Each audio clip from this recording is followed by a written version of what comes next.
Whether you're a new agent, an existing agent, someone that is super successful in selling real estate, or someone that's inexperienced and wants to learn.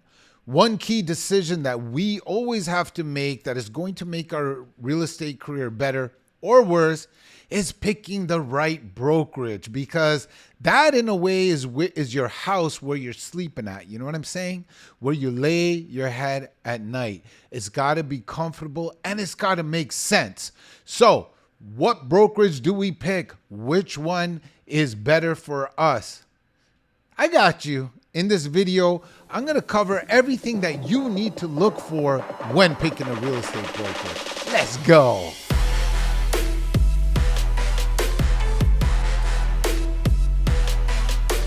All right, so point one I want to cover is, I'm going to really specify this. If you are one of two real estate agents, somebody that is successful or somebody that wants to be successful, this video is for you, okay? I find it very difficult to advise agents that just want to do 1 or 2 deals a year. I'm not saying that if you're doing just 1 or 2 deals a year or 0 deals a year, this video is not for you. This is especially for you, because all of these videos on my whole channel is going to make you better. Let me really specify again. If you have no desire to get better, then there's no point watching this stuff. So I am making this specific video for a brokerage to join for those agents that want to be successful eventually or are super successful, okay? Because if you're just an agent, you just want to park your license, or your desire is to sell 1 house a year, then yeah, join a brokerage that just has a transaction fee. Cool, okay? So now that we kind of formulated the target audience, let's go for what we should be looking for. By the way, everybody should want to be successful in selling real estate if you have that real estate license, because this is a journey that you are growing as a person. I say it time and time again. One's real estate license is their key to self-development, because you will know who you are, right? So if you're getting this license and all you want to do is just kind of kick around and kick tires, well, you are taking that habit to other parts of your life. If you look at the most successful real estate agents, they probably are successful in other things as well. That's because they understand the formula for success. All right, so let's get to it. One of the things that real estate agents always look at is splits. So let's start there. You need to pick a split that has, that caters to your goals. Right? So for me, and for anybody that wants to be successful in selling a lot of real estate, I would strongly suggest picking a brokerage that has a cap, right? If you do not know what a cap is pretty much once the brokerage collects X amount of dollars, now the agent goes to 100% commission. Because you got to remember, top producers, or those people that want to be top producers, they also have expenses. So what they want to do is make sure that their revenue, some of that revenue portion, can be used in marketing and growing and scaling their business. Now, if you have a capped brokerage, that means you have more disposable income. You know what I'm saying? So let's say you were at a brokerage. So let's just give you my example, okay? I was at a brokerage previously that had a 90-10 split, okay? I also was at a brokerage previously that had a 95-5 split, but my monthly was really high.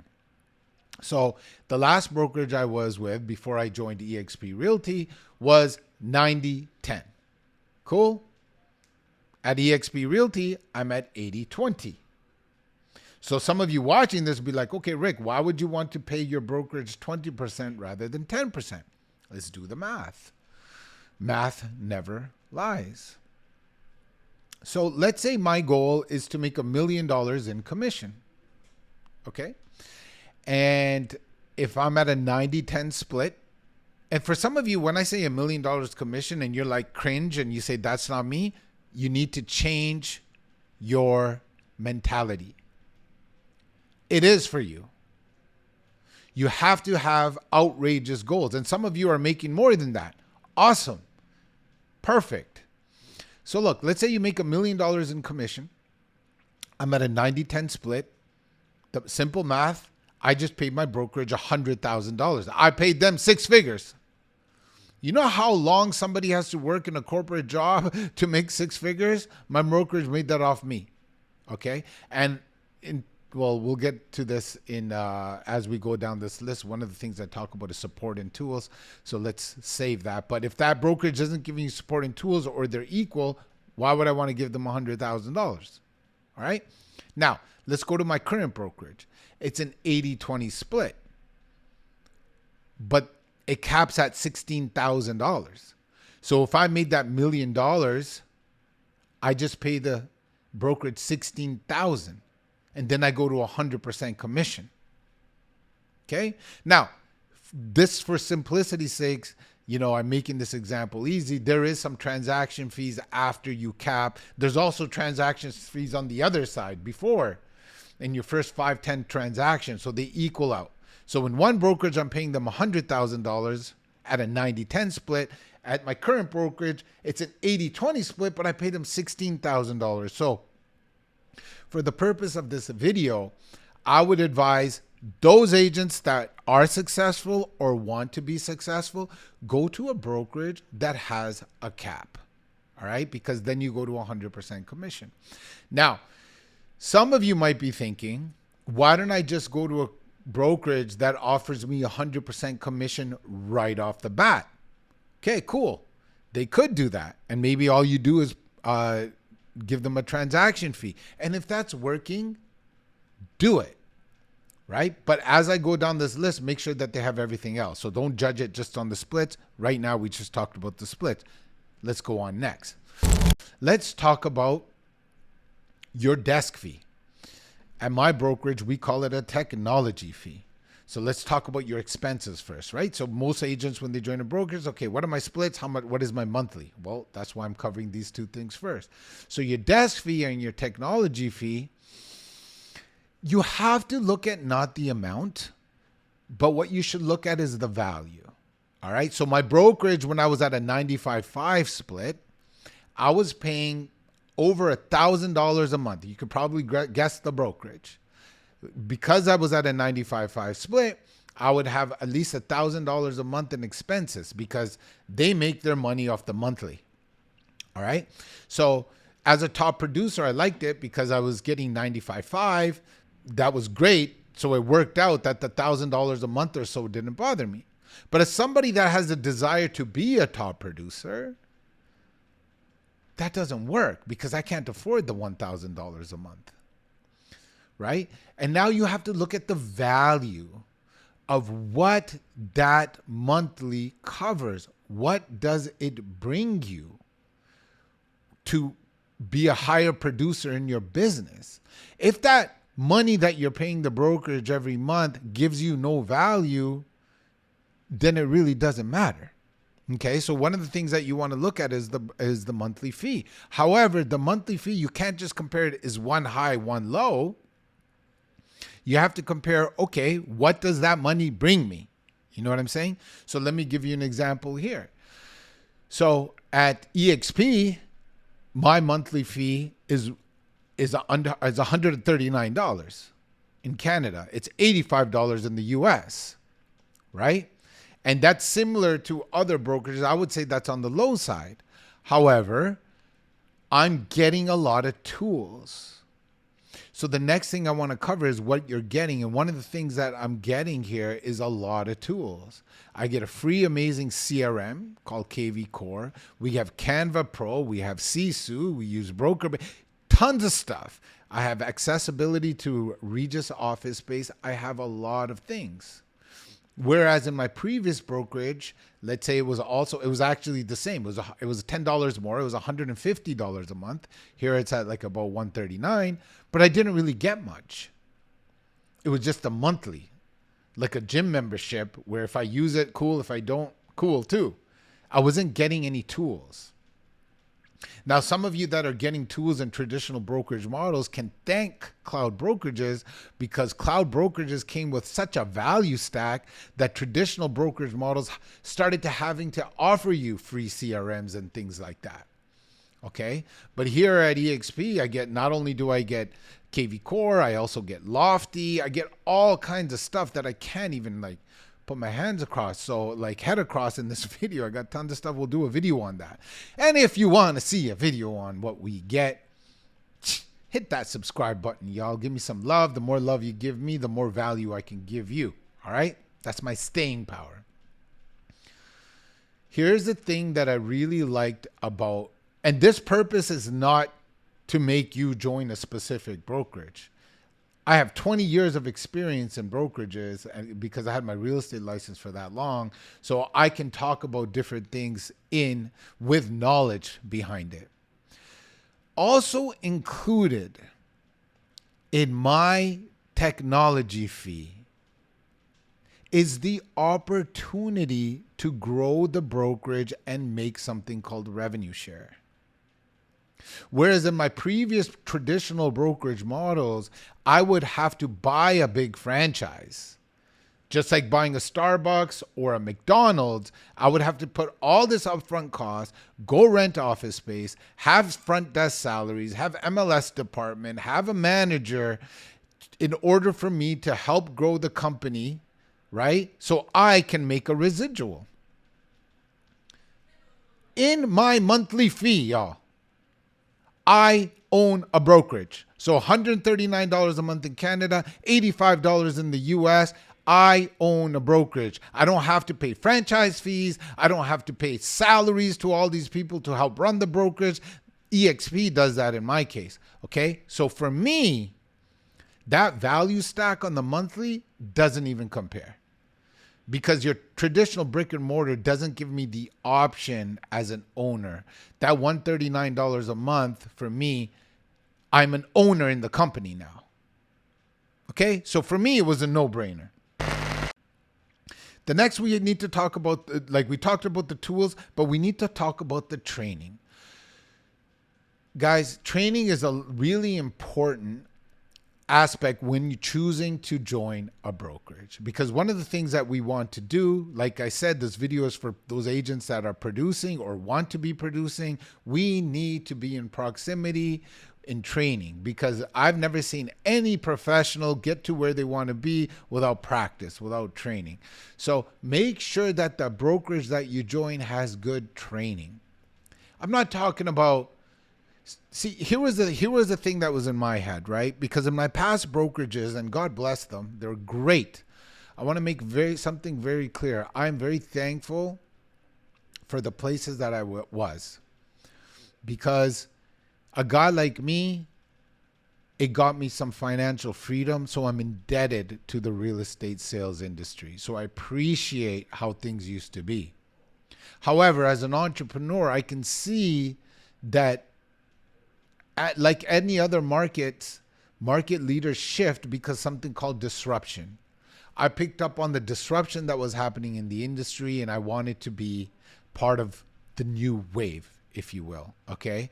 And one of the things that I really liked about where I am now is the training, because at the old brokerage model, you had a broker owner that would hire a whole bunch of agents, and then that broker owner would either get a manager or once in a while bring in a coach or whatever to train a whole bunch of agents. So let's say there was 100 agents in this brokerage, one broker owner.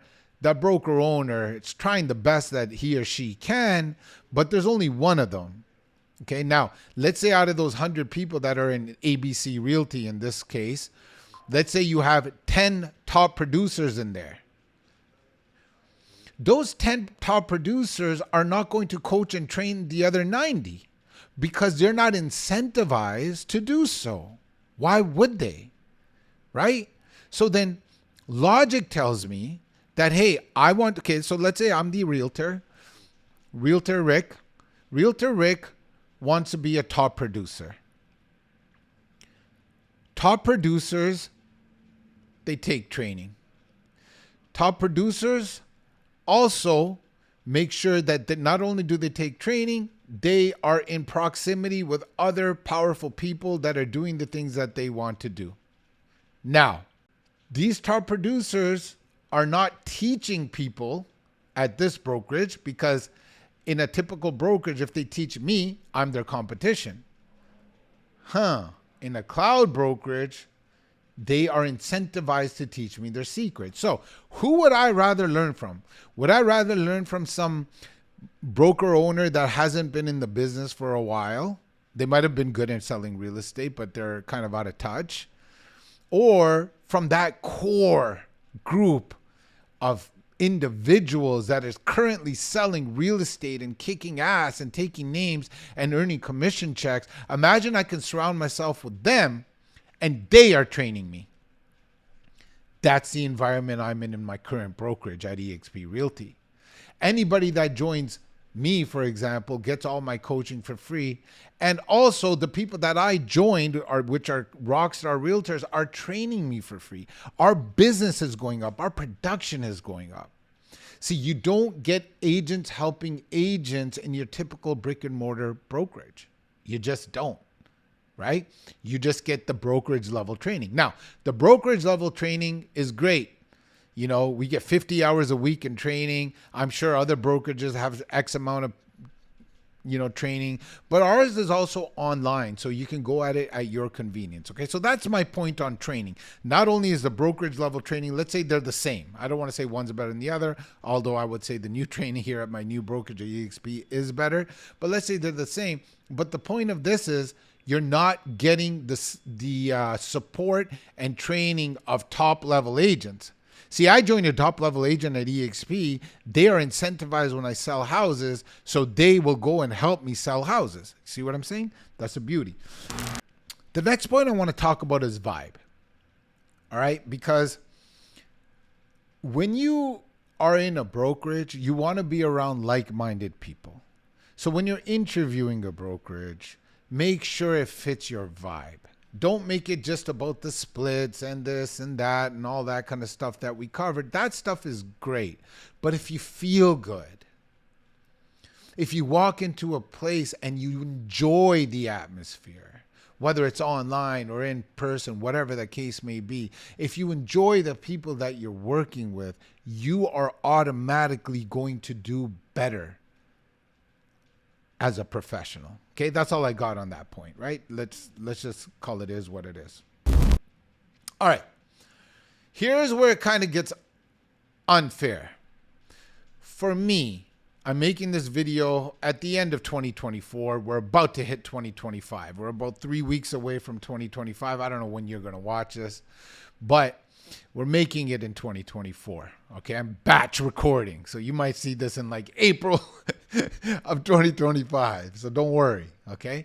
So, but the point is this. If you are a realtor at this time and you don't understand there's disruption and you're not at least doing your homework on multiple streams of income, man, when you're picking a brokerage, you must pick a brokerage, in my opinion, that has multiple streams of income. I loved going to Blockbuster, man. I loved it. I enjoyed it. Friday night, go to the Blockbuster. I actually enjoyed, because I'm one of those logical people, analytical people. I would go movie by movie. I would finally get one that I like. Somebody already rented it. You know what I'm saying? Okay. I enjoyed going to Blockbuster, but I cannot go to Blockbuster anymore. It's gone. I'm using Netflix, right? So I enjoy traditional brokerages that I'm a part of. And like I said, I'm very thankful and grateful to them, but they are gone. For me anyway, I'm not saying for you. I would only join a brokerage that has multiple streams of income.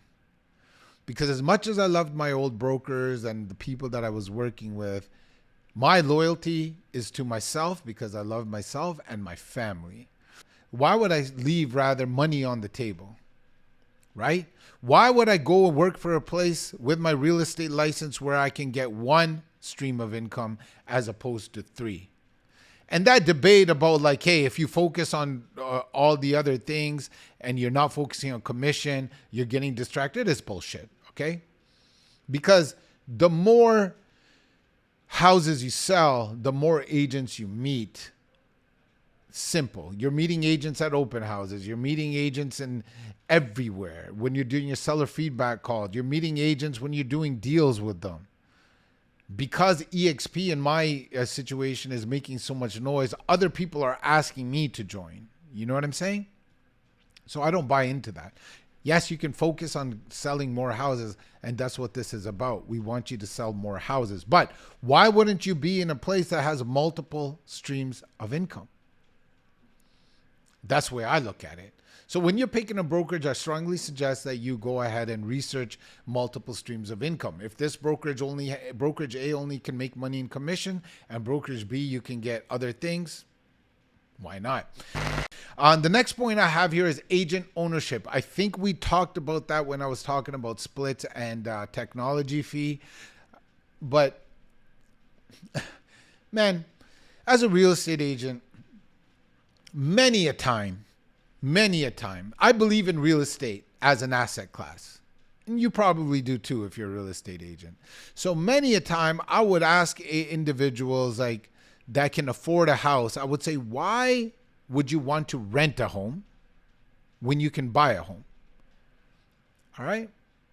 And I'm not talking about you rent your principal residence so you can take your money and buy cash flow investments. I'm cool. Real estate investment. I'm cool with that. I'm not talking about your principal residence, right? If that's a strategy, cool.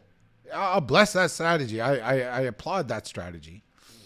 But if you're just having one home and you're not going to do any other real estate investments and you rather just rent that house than buy it, than own it, I would be like, okay, why rent when you can own? So as real estate agents, I have a question for you. Why would we join traditional brokerage models where we are renting instead of cloud brokerages where we're owners? See, at eXp Realty, I'm an owner. I'm an owner of the company. And what do owners do? Owners grow the business. And one of the things that we have here in growing the business is revenue share. Because I own it and I get revenue share for help growing it without paying a franchise fee. Think about that. Without having to buy a franchise, I can own the brokerage, and if I grow it, I share in the company's revenue. I'll do a whole other video on breaking down revenue share and stock. But in this case, find a company, a brokerage that has revenue share. Why would you want to go backwards? I've been in the business for 20 years, so I'm the dinosaur. You know what I'm saying? Oh, kind of a dinosaur. I'm in the middle. I'm almost a dinosaur. Because some of you guys watching this might be in the business for 40 years. Say, what are you talking about, Rick? Right? So it would be harder for you to teach me new habits. So if I can do this, you can do this. I personally, and it's my opinion, you're watching my channel, so I will give you my opinion. I would not join a brokerage that does not have revenue share at this time. I'm not here to go backwards. You know what I'm saying? I want to go forward. Along with revenue share, eXp also provides stocks. In other brokerages, you do not get stocks. So why would not EXPI is a publicly traded company? It's called EXPI on the NASDAQ. And as I do my job, pretty much, I'm not going to break down exactly how you get that. If you guys have questions about that, you could just ask me in the comments. I will personally respond. But as I do the same job at any other brokerage, I am earning stock. For selling houses, I'm earning stock. Okay? And then when picking a brokerage, you want to be, we talked about this in Vibe, but I want to end this off by talking about collaboration. Be around like-minded people.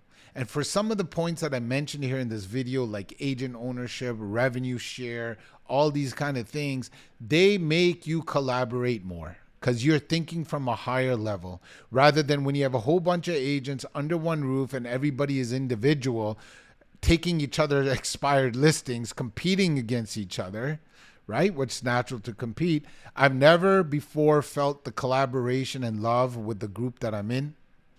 because we actually help each other. And before I used to go high five myself when I get a listing. Cool. Ooh, yeah, yippee. Now, man, it's a group. We're trying bigger things. We're throwing events. It's just fun. How many people in our organization cried on the shoulder because we're trying to bring the best out of each other? And in order to bring the best out of each other, you got to fight your demons. So that's collaboration, man. And, you know, I would look for all of these points when joining a brokerage. No longer is it, hey, how much do what are the splits? What are the monthly? Okay, cool. Here I sign, you know. And the best part, the most important part, let the brokerage put their money where their mouth is. Read the contract when you're signing a brokerage. At EXP, for example, you can come and go as you please. Like, you want to leave this brokerage tomorrow? If I wanted to leave tomorrow, I just leave. Whereas other brokerages, you try to leave, they hit you up with thousands of dollars in penalties. I've seen contracts where people are, broker owners are taking $10,000 because they did a training or something. So if the brokerage is confident in what they provide you, they should not have penalties if you exit. If you're talking to a brokerage that has penalties if you exit, that is a huge red flag. I would not join that brokerage. Okay? Join a brokerage that is so confident in their value proposition that they're saying, hey man, you want to leave, you'd be stupid to leave, but hey, there's the door. Okay, hopefully you guys enjoyed this video, giving you a lot of information on what I think at this day and age is an important part important things to look at when deciding to join a brokerage. Hope you guys enjoyed it. If you did, hit me up, give me a like, subscribe to the channel. I'll see you on the next one.